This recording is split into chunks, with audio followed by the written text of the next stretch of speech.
ஆண்டவராகிய இயேசுவின் நாமத்தினாலே இந்த காலை வேளையில் கூட உங்கள் யாவரையும் வாழ்த்துகிறேன். கர்த்தர் உங்களை ஆசீர்வதிப்பாராக. இந்த நாளிலே கூட சங்கீதம் 119 10ஆம் வசனத்தை கூட வாசித்து தியானிக்கலாம். என் முழு இருதயத்தோடும் உம்மை தேடுகிறேன், என்னை உமது கற்பனைகளை விட்டு வழி தப்ப விடாதேயும். மிக அருமையான வேதவசனம். இந்த வேதவசனத்தின் முதல் பகுதியில் கூட என் முழு இருதயத்தோடும் உம்மை தேடுகிறேன் என்று சொல்லப்பட்டிருக்கா. மெய்யாகவே நாம் ஒவ்வொரு நாளிலும் அதிகாலை வேளையில் நீங்கள் தேவ சமூகத்தில் அமரும்போது உங்கள் முழு இருதயத்தோடு கூட தேட வேண்டும். ஏனென்றால் இந்த சங்கீதத்தை எழுதினவர் சொல்லுகிற விஷயம் என்ன காரியம் என்றால், முழு இருதயத்தோடு உம்மை தேடுகிறேன் என்று சொல்லியிருக்கு. அதுபோல் நம்முடைய வாழ்க்கையில் கூட நாம் கூட ஒவ்வொரு நாளிலும் முழு இருதயத்தோடு கூட ஆண்டவரை தேடுகிற பிள்ளைகளாக இந்த பூமியில் வாழ்வது மிக அவசியம். முழு இருதயத்தோடு நாம் வாழ கற்றுக்கொள்ளும் போது அது அநேக ஆசீர்வாதங்களையும் நன்மைகளையும் நமக்கு கொடுக்கிறதாக இருக்கிறது.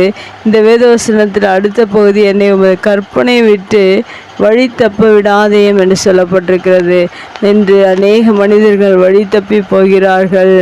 இந்த பாதை தெரியாத அநேகர் வாழ்ந்து கொண்டிருக்கிறார்கள். ஆனால் அந்த சங்கீதத்தை எழுதினவர் அவருடைய வாழ்க்கையில் என்னை வழி தப்ப விடாதேயும் என்று அவர் ஜெபிக்கிறதை தேவ சமூகத்தில் சொல்லுகிறதை நான் பார்க்க. அதுபோல் நம்முடைய வாழ்க்கையில் அநேக காரியங்களில் தவறுகிற நேரத்தில் எல்லாம் இந்த சங்கீதத்தில் சொல்லப்பட்டிருக்கிற பிரகாரம் என்னை எமது கற்பனைகளை விட்டு வழி தப்ப விடாதேயும் என்று சொல்லியிருக்க. மிக அருமையான வார்த்தை.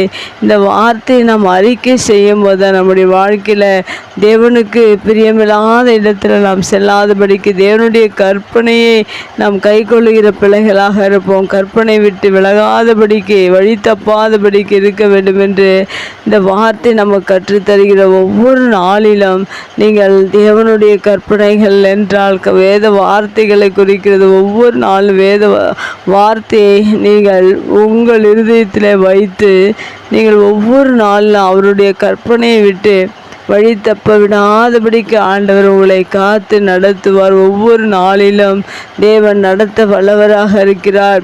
ஒவ்வொரு நாளிலும் நீங்கள் முழு இருதயத்தோடு அவரை தேட வேண்டும். முழு இருதயத்தோடும் முழு மனதோடும் முழு பலத்தோடும் என்று சொல்லப்பட்டிருக்கிற அந்த வார்த்தையின் பிரகாரம் ஒவ்வொரு நாளிலும் உம்முடைய பலனையும் உம்முடைய சுகத்தையும் ஒவ்வொரு நாளிலும் நாங்கள் முழு இருதயத்தோடு கூட உம்மை தேடுகிற பிள்ளைகளாக உம்மை விட்டு வழி தப்பாதபடிக்கு உம்முடைய பாதையில் செல்கிற பிள்ளைகளாக எங்கள் ஒவ்வொருவரையும் நீர் மாற்றுகிறதற்காக நன்றி செலுத்துகிறோம். உங்கள் பிரசன்னம் எங்களோடு கூட இருக்கட்டும். இயேசுவின் நாமத்தில் ஜெபம் கேளும் நல்ல பிதாவே, ஆமேன்.